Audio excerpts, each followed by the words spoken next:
Get started. Welcome everybody to our live Q&A of Parenting Academy. Today we're going to talk about a topic that was requested that I think is actually very prevalent for a lot of families with children with developmental disabilities. It's sleep and bedtime routines. Maybe your child takes forever to fall asleep, wakes up multiple times at night, or just needs extra time, or they need you to sit right next to them to actually settle. And honestly, I know that when the child doesn't sleep, usually the entire family doesn't sleep. So I think it's a very prevalent topic to go into it. Lack of sleep creates tension, exhaustion, and stress, not only for your child, but for the entire family, and especially you as a parent. And so sometimes children struggle with sleep, but a lot of the times that lack of sleep or lack of ability to regulate their body comes from sensory processing concerns, especially again for those children with developmental disabilities. Oftentimes they struggle or have challenges with sensory processing. So we're going to dive a little bit into what that is, how to detect it, what can we do about it. And we're going to really explore the connection of that sensory processing and sleep. How do they relate to each other? And then again, what can we do about it, et cetera, et cetera. Naturally, the first question I got, which I think is a great question, is why is it so hard for my child to fall asleep or sleep in general? And the first thing I would like to touch on that question is how important really sleep is. We all know that sleep helps with like restoring our brain cells. It helps with memory, with cognitive ability, learning. It helps our muscles to recover. So it's really, really important that we focus on sleep when sleep is a concern, because it affects everything else in our body regulation and in our performance.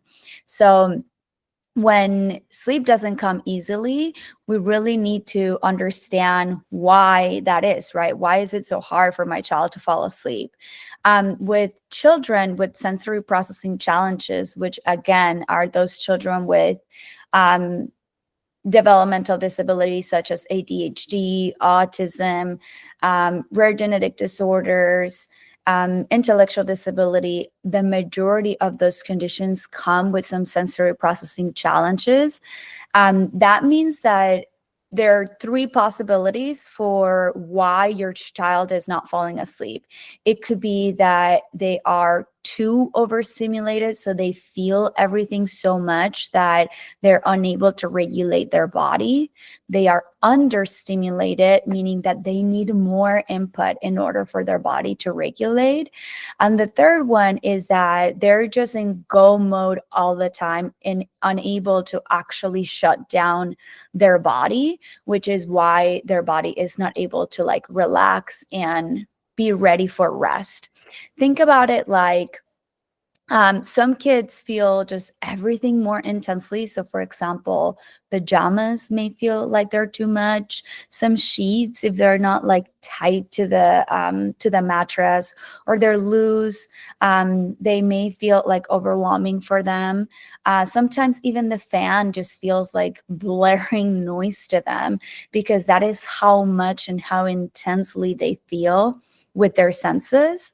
Other kids, again, don't feel enough, so they're constantly moving, tossing and turning. Those are the kids that may need you to stay there to fall asleep, or they need you to rub them, or things like that. What they need is actually sensory input to feel secure. It's almost like they feel like they're free falling all the time, and that's why they need that like protection. And then there are kids, again, that they are in go mode all day. These are your kids that look restless, fidgeting at nighttime. Maybe they're like seem like they're falling asleep, and then they get up because they need something. They need a Band-Aid, or they tell you a story or something like that.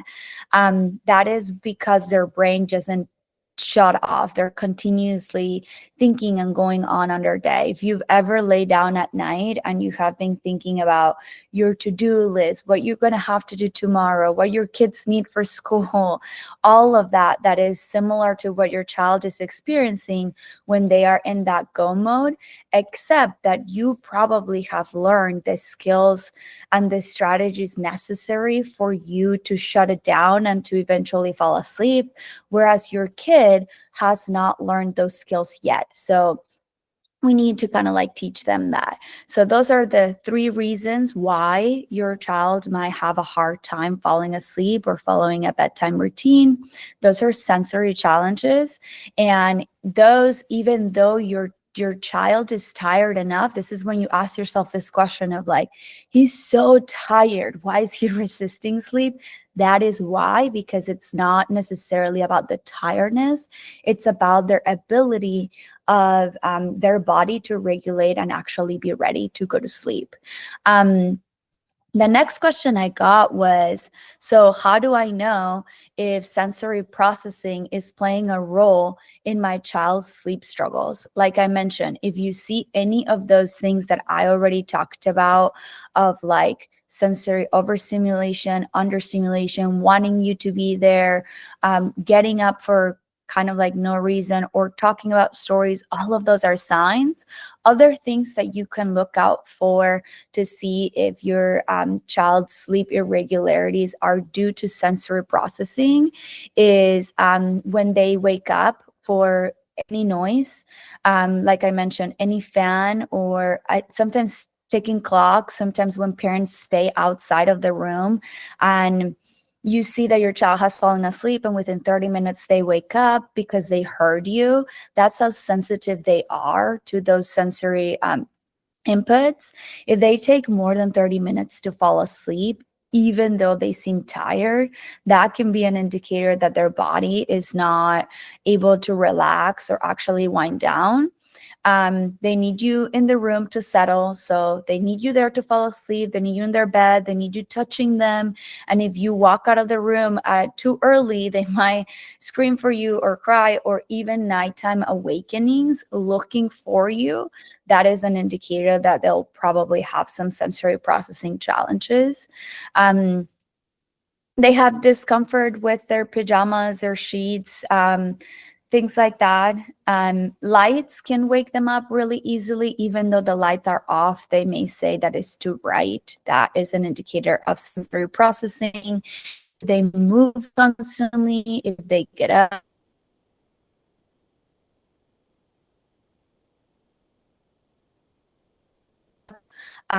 definitely any sleep talking or sleepwalking could be so your child is getting good sleep or not, is if they wake up and they seem just as tired as when they fall asleep. If there are periods throughout their day where they seem like they're spacing out, yawning a lot, that is an indicator that their sleep is not restful, which means that they could have some sensory processing challenges with that. If any of these sound familiar, then it is likely that your child is experiencing some sensory processing challenges and that is interrupting their sleep or disrupting their sleep. So it would be important to look into which one of those 3 that I mentioned is the reason why your child is struggling, so that we can create an environment that is environmentally like sensory friendly for your particular child and their challenges. So the next question I got was, what can I do? Of course, great question. It is really, like I mentioned, dependent on what part of those 3 reasons, which one of those 3 reasons your child struggles with, which is overstimulation, understimulation, or inability to turn it off. But I'll give you some strategies and see what if you can try at home and see if they work for you. If your child has trouble tuning noises out, so if they wake up with your voice, with a fan, or it's just like noisy like that, definitely a noise canceling, a noise machine is very, very effective. It just kind of becomes part of the background. And even though it's noise as well, it just tunes out everything else. So I would try a white noise machine for that consistent background noise. If your child is highly sensitive to sound and they really cannot tolerate anything, maybe trying some noise canceling headphones if they tolerate it at the beginning, at the stage of falling asleep, that's also beneficial. If your child has trouble calming down before bedtime, you can try adding deep pressure. So squeezing their arms and their legs, and you want to go from top to bottom. You can also, kind of like a massage, you can also try burrito trap them and kind of like rock them back and forth. If you wrap them in the burrito blanket and just make it really tight, that's very helpful for them. For some of you who have like therapy swings or hammocks, you can actually swinging very rhythmically for 10 to 15 minutes before bedtime, and that's super helpful. Another thing that is super important for calming down before bedtime is to have a nighttime routine. So, actually going to bed at the same time, following the steps at the same time of like dinner, bath time, brush teeth, even if the child is not going to fall asleep immediately at the same time, that routine helps the body understand when it needs to start calming down. So the routine happening at the same time is very, very important, and actually a really good strategy for helping your child calm down before bedtime. If your child has clothing or bedding sensitivities, they have some like kind of like spandex or lycra sheets sheets that go really, really tight on the mattress, something like that. Bed sheets that are not super loose are helpful, depending on if your child feels like they want tightness or they want loose clothing. Then getting rid of the pajamas altogether and just letting them wear underwear, something really loose or something really tight, depending on your child, would be very helpful. If your child struggles with like anxiety, nightmares, or a lot of the times actually fear of missing out, those kids who want to continue to play and they just want to continue to play, and you can put their toys away, that transition from the toys is hard. You can model or simulate how their toys are going to sleep too. And you can prime them or tell them where to find their toys the next day. So something like, your little elephant or giraffe are also going to sleep. They need their rest. Tomorrow, when you wake up, you're going to find them here in your table and they're going to be ready to play with you. That's a really good strategy. It kind of like helps them understand that they're not going anywhere and that they're going to be there for when they come back to play. You can also use like a soft light, like a nighttime light, a lava lamp, or like an aquarium type of like light, just to show them that anxiety. A lot of kids have like anxieties about what's in the closet or under the bed. So if you add that light, it just helps them see that there is nothing there. And then really just explain to them that, what they're thinking or what they're dreaming is not real. And that will help them with that. For this one as well, it's very important to stay consistent at bedtime. And actually for all of them, for any kind of struggle or challenge with sleep, it's very important to keep that routine. For the reason I already mentioned, it just helps the body get the signals automatically that it's time to relax and be ready for sleep. The last thing that I wanted to touch on in terms of what to do, diet also plays a role, not necessarily in terms of like the nutrients, but just the time. If we go, as we know, digestion plays a role in our sleep if we eat too late. So I highly recommend that we give dinner at least 2 hours before we go to bed, and that may help that body not feel like they're still awake because they're digesting. So the time of dinner, and also offering a light like protein-based snack, usually helps. Avoiding sugars, I know a lot of the times, particularly with those kids who are picky eaters, parents will try strategies like, if you eat your plate, you can get a small treat after, and that can actually impact their sleep because they're eating a large amount of sugar right before. bedtime. So I highly recommend, if it's possible, if it doesn't, you know, interact with any other important routines, like actually getting them to eat, avoiding all of these like sugary foods or processed foods is super important.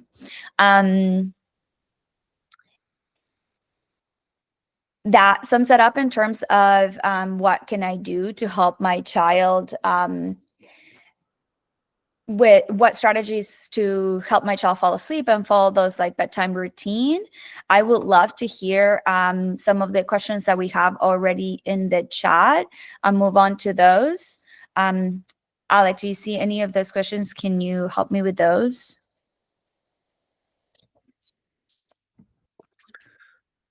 Yeah, so the mom's just asking, one of the questions that we got was asking, how do you know what sensory issue is what, and what is it that you need to do to get your child to go to sleep? She just wants her child to go to sleep.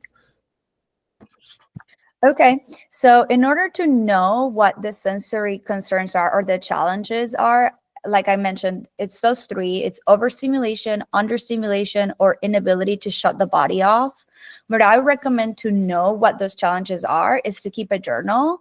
So every night you can write down like today, Tuesday, Wednesday, inability to fall asleep, like took 30 minutes to fall asleep, or jumped out of bed 3 times, like whatever those are, daily for a week or two. And that way you can find the patterns under which category they fall under, right?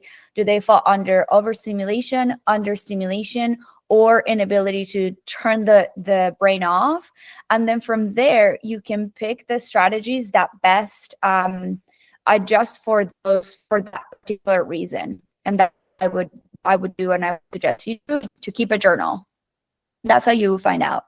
I see a question that just came up that says, is co-sleeping helpful or harmful for children with sensory processing difficulties? And this is a great question, because a lot of parents have the challenge of needing to be there in order for their child to fall asleep. And if they're not, the kids wake up, right? Or sometimes the kids are sleeping in your bed with your spouse, and that creates a whole bunch of ripple effect of lack of sleep for everybody.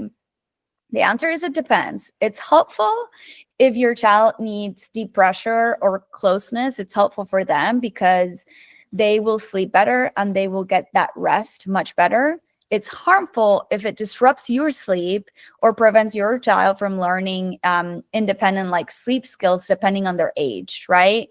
So I would really weigh out, like, if you really are losing sleep and you are not resting, you not having that also creates a ripple down effect on the entire family unit.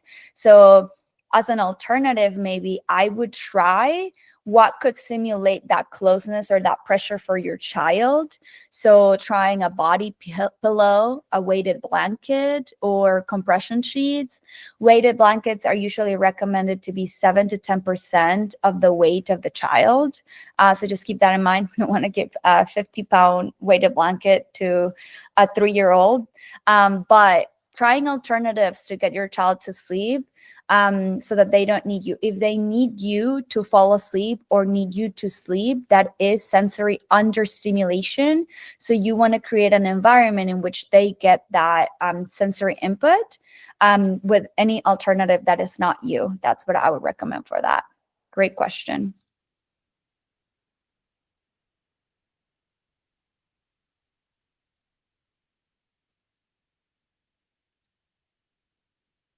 Looks like I have another question over here. Let me see. What is the best way to track my child's sleep patterns and find patterns related to sensory processing? Like I mentioned, a sleep journal is very, very helpful. Making those observations and writing them down. Some things that I would record in that journal would be, what time do they go to bed? What time do they wake up? Are there any nighttime awakenings? How many of them? What triggered them? Was it light? Was it noise? Was it just night terrors, dreams, anything like that? What happens before bedtime? Bath, movement, screens, how much of it? any diet, like what did they eat right before bedtime, and any mood and behavior during the day. All of those are incredibly useful pieces of information that if you just gather them for a week or two would give you a lot of information on what you can change to make those sleep routines and sleep time better for your child. There are also some apps that are beneficial. I think there is like Sleep Cycle and wearable trackers. If you just look it up, those are also super useful for tracking those sleep pieces of information. We got a question from a mom asking about if you recommend any like holistic or homeopathic kind of medicines for sleep. Yeah, for sure. I typically recommend melatonin. It's generally safe for short-term use. Definitely also recommend that you consult with your doctor or your pediatrician. But if your child takes over an hour or 30 minutes to fall asleep, despite a good routine, like assuring that everything else in the environment is already accounted for and they're still having difficulties falling asleep or with nighttime awakenings, I recommend melatonin. They have some really good, very natural supplements at Sprouts, where they have like chamomile and other kind of like natural compounds that help. I would start small, like with 0.5 to 1 milligram, and see if that helps. Something to know about melatonin is that if you give too much, it can cause grogginess. So you will know if your child is like kind of like groggy and sleepy the next day. You can probably decrease. But again, I would recommend to start small. Check in with your doctor, but melatonin is a great great supplement, and I've experienced a lot of success with some of the families that I've helped with sleep. We got another one regarding what does it like a good nighttime routine look like? So this mom currently typically has the kiddo going to bed at the same time, which is around like 8:30. But sometimes that might get pushed on the weekends and things like that. So she's just curious on what a good nighttime routine actually looks like. Yeah, that's a great question. That again is dependent on the child. You're going to have to probe what routine really works for the child. However, I can tell you what my ideal, if I had to put every child through a routine, this is what I would do.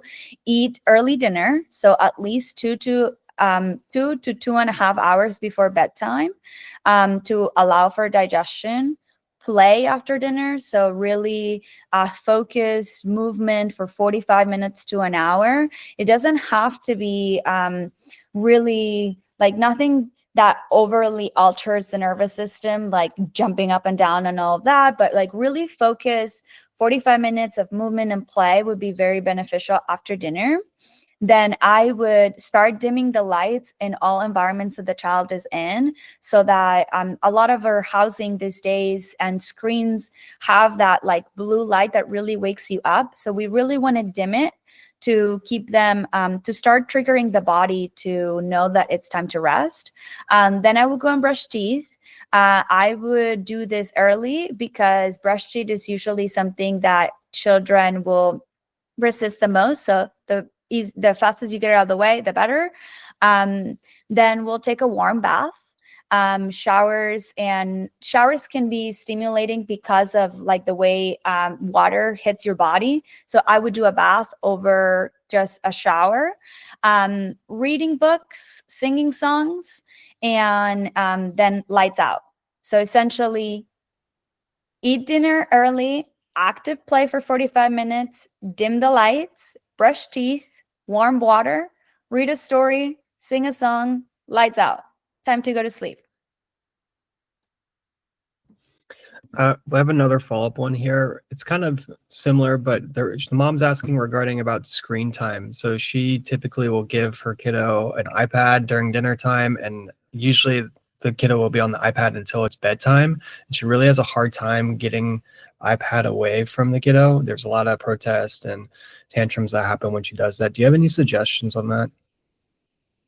For sure. That's a great question. And I encourage you to come. Maybe we can do another Q&A on screen times alone for the next one, because I'm going to give you some suggestions for this particular one on how to what other things you can try. However, if transition from the screen time is actually a concern for your child, it's going to require a lot of other strategies to follow through. However, for this particular question and reason, I would suggest that you start slow and small. So for example, if your child is spending, say, from dinner time to bedtime, say, I don't know, 5 p.m. to 7 p.m. on the screen, I would start removing the iPad in small increments at the end. So give iPad at 5 o'clock and remove it at 6:45 or at 6:50.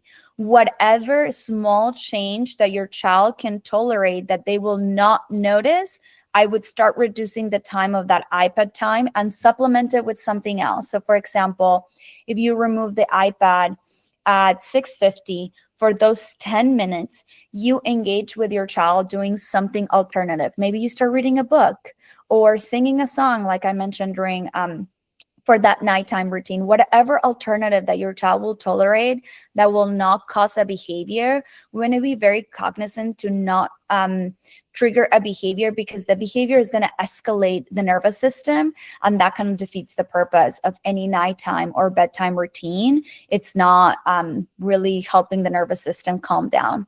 So again, I would give the same time and just reduce it at the end, and then see if that works for you. I have another question asking regarding, like, is there anything that you recommend parents don't do during nighttime routines or avoid doing at night?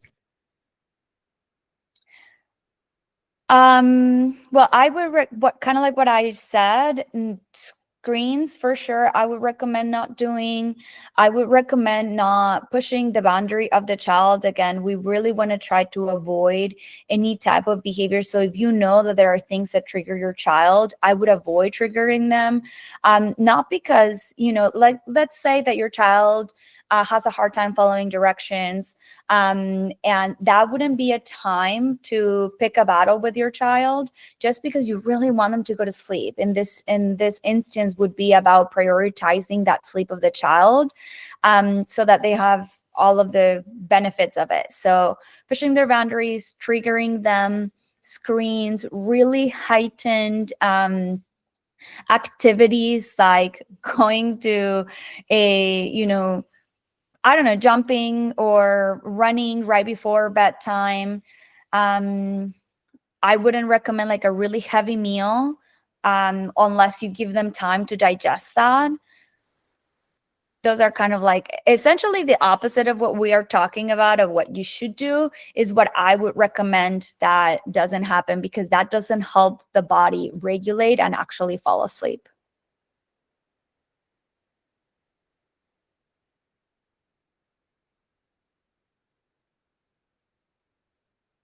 Cool. I have another question that came through.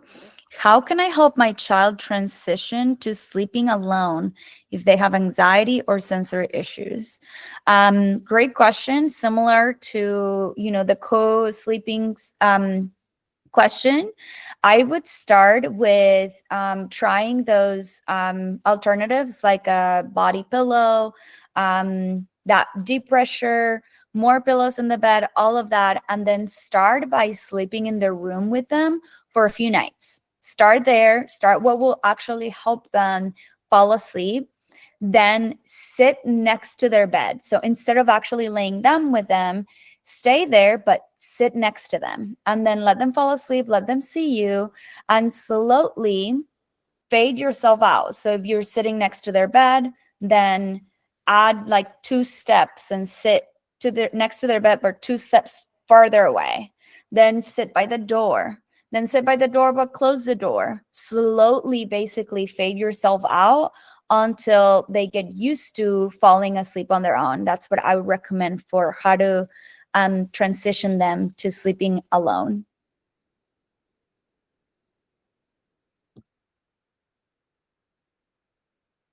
Okay. Do we have any other questions or anything else I can help with? Alec, on your end? Nope, I think we're good. I think we got all of them. Ooh, actually, I got one more right here that just came in. Says, how does being overstimulated during the day affect sleep? That is a great question. Basically, what this looks like when this parent says overstimulated during the day, that just means like the child is heightened all the time, like fidgety, like those kids that never stop moving. There's too much excitement, too much noise, too much everything. So how much stimulation happens during the day actually carries over to nighttime, which is why those children have a harder time regulating and calming down, because they have spent their day there, and by they I mean their brain and their nervous system has spent their entire day over here on a heightened state. So too much excitement prior to bedtime, too much noise, too much screen time could be very detrimental to actually being able to fall asleep.